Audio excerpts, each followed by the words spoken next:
বিয়ে করার আগেই পরিবার গঠনের ব্যাপারটা চিন্তা করে ফেলতে হবে। এমন কোন ছেলেকে কোশ্চিনকালেও বিয়ে করবেন না যার কোটি কোটি টাকা আছে, জমি জমা ব্যাংক ব্যালেন্স আছে, কিন্তু দিনিয়াত নাই, দিন বোঝে না। যে ছেলে দিন বোঝে না, যে ছেলের ফ্যামিলি দিন বোঝে না, সেই ছেলেকে কোনোদিনও মেয়ে বিয়ে দিবেন। এই জায়গায় বহুত আমরা দাড়ি টুপিওয়ালা দিনদার মানে পাগড়ি টুপি লাগানো হুজুর দেখেছি যাদের মেয়েদেরকে বিয়ে দিয়েছে একটা সেকুলারের ছেলের সাথে, একটা ওই যে কি বলবো ব্যাংকারের সাথে, একটা সুদখোরের সাথে, একটা ঘুষখোরের সাথে, বা প্রশাসনে এমন একজন ব্যক্তি বসে আছে যে ইসলামকে ডমিনেট করছে, ওর সাথে বিয়ে দিয়ে দিচ্ছে। তাহলে আপনি দিন কি শিখলেন? তাহলে আপনি এদিকে দাখিল আলিম কামিল করে একদম হুজুর হয়ে মাদ্রাসার প্রিন্সিপাল হয়ে আপনার মেয়েকে ওখানে কেমন করে বিয়ে দিতে পারেন? আপনার কি ইমান একবার বাধা দিল না যে ওই বাসায় গিয়ে আমি খাবো কেমন করে? যারা সুদের চাকরি করছে ওখানে গিয়ে আমি খাবো কিভাবে? আমরা ভুল করি, আমাদের মেয়েদেরকে এমন জায়গায় বিয়ে দিবেন না যেখানে গেলে আমার মেয়ের আত্মা, ভিতরের আত্মাটা নষ্ট হয়ে যাবে।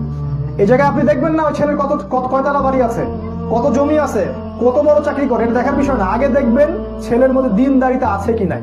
দিনদারিতা আছে আলহামদুলিল্লাহ 100%, বা 100% না থাকুক 80%, 70% দিন বোঝে।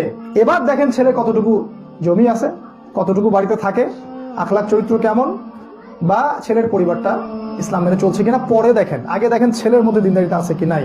যদি এটা না দেখতে পারেন আপনার মেয়ে সুখী হবে না। এই জন্য এখন যত দিন যাচ্ছে খালি ডিভোর্স আর ডিভোর্স, তালাক আর তালাক, পরে হাউমাউ করে কাজে তো লাভ নাই।